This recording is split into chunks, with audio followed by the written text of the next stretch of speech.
याद करिए 2014 के पहले का काशी और 2014 के बाद का काशी। काशी की आध्यात्मिक और सांस्कृतिक गूंज आज से नहीं हजारों वर्षों से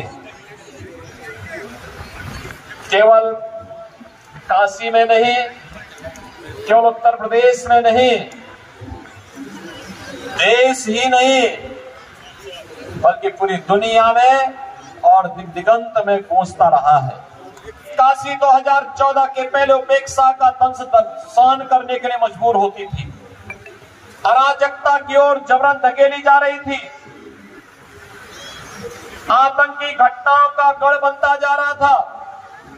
माफिया और आपराधिक प्रवृत्ति के तत्व काशी पे हावी होकर के काशी के सामने पहचान का संकट खड़ा कर रहे थे। लेकिन 2014 में जब काशी वासियों के आशीर्वाद से काशी ने देश का प्रतिनिधित्व करने के लिए अपने जनप्रतिनिधि के रूप में आज के यशस्वी प्रधानमंत्री, दुनिया के सबसे लोकप्रिय राजनेता और भारत के वर्तमान के सांस्कृतिक जागरण के पुरोधा, एक भारत श्रेष्ठ भारत के शिल्पी से नरेंद्र मोदी जी को चुन करके भेजा। बहनों और भाइयों, आज नए भारत का नया उत्तर प्रदेश है, तो नए उत्तर प्रदेश में एक भव्य और दिव्य काशी भी हम सबके सामने है। बहनों और भाइयों, आज काशी के घाट दुनिया के सबसे सुंदरतम आध्यात्मिक और सांस्कृतिक घाट माने जाते हैं। न मुझे किसी ने भेजा है, न मैं स्वयं आया हूं, मुझे तो मां गंगा ने बुलाया है। और मां गंगा की प्रति कृतज्ञता ज्ञापित करते हुए मोदी जी ने अविरल और निर्मल गंगा की जिस परिकल्पना को साकार किया है, बहनों और भाइयों, वो हम सब सनातन धर्मावलंबियों के लिए, उत्तर प्रदेश वासियों के लिए, भारत वासियों के लिए एक नया जीवन देने वाला है।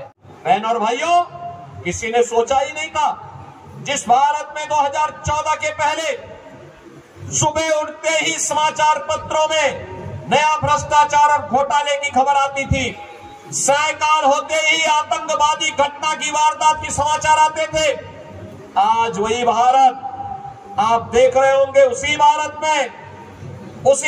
में आतंकवाद और नक्सलवाद समाप्त हुआ है। और अब तो कहीं पर हम आतिशबाजी करें और थोड़ा जोर से पटाखा फट जाए तो पाकिस्तान सफाई देने के लिए मजबूर होता है, कहता साहब मेरा हक नहीं है।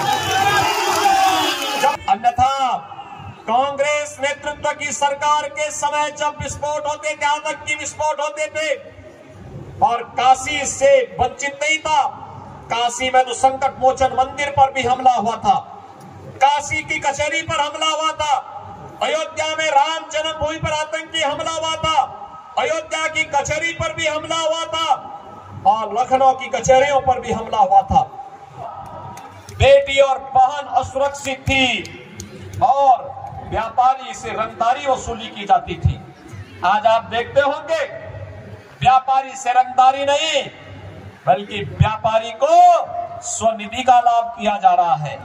प्रधानमंत्री मुद्रा योजना में 10 लाख तक का ब्याज मुक्त ऋण, और मोदी जी ने घोषणा की है 4 जून को जब फिर एक बार मोदी सरकार बनेगी तो ये सीमा 10 लाख से बढ़ा करके 20 लाख की जाएगी।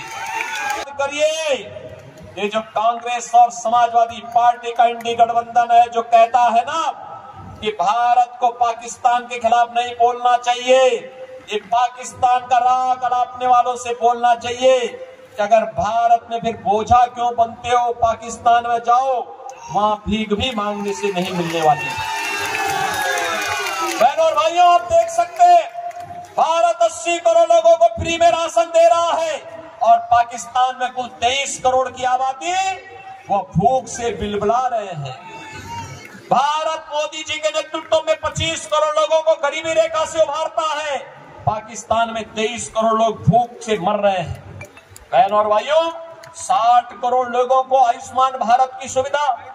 और मोदी जी ने तो घोषणा की है 70 वर्ष से ऊपर के प्रत्येक व्यक्ति को 4 जून के बाद फ्री में 5 लाख रुपए प्रति वर्ष आयुष्मान भारत का कार्ड उपलब्ध करवाएंगे। क्या अयोध्या में राम मंदिर का निर्माण एक कांग्रेस के लोग करा पाते क्या? ये तो आज भी कहते हैं कि भारत के अंदर राम मंदिर का निर्माण नहीं होना चाहिए था, बोलते हैं ना। और समाजवादी पार्टी के एक नेता बोलते हैं, कहते हैं राम मंदिर बेकार बना है। अरे हमने कहा बेकार तो तुम्हारी बुद्धि हो गई है।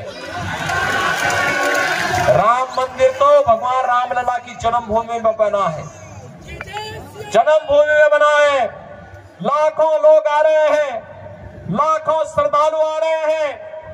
अयोध्या में अगर आप जाएंगे, आप देखेंगे देश भर से, दुनिया भर से सनातन धर्मावलंबी आकर के कोई पिलर को चूमता है, कोई जमीन पे लेटता है, आंखों में आंसू होते हैं। 500 वर्षों के लंबे इंतजार को मोदी जी ने अयोध्या धाम में समाप्त करके हम सबके जन्म और जीवन दोनों को धन्य कर दिया। जजिया कर, हिंदुओं से कहता था ये तो जजिया कर दो और नहीं तो मुसलमान बनो। बहनों और भाइयों, ये विरासत टैक्स कांग्रेस का ये जजिया कर है औरंगजेब का। हमें औरंगजेब को देश के अंदर फिर से जीवित नहीं होने देना है, नहीं होने देना है। उसको जहां दफन है वहीं दफन होने देना है। और हमें बोलना है अब भारत किसी आतंकवाद का नहीं, उत्तर प्रदेश किसी माफिया का नहीं, बल्कि उत्तर प्रदेश अब महोत्सव का प्रदेश बन चुका है, महोत्सव का प्रदेश।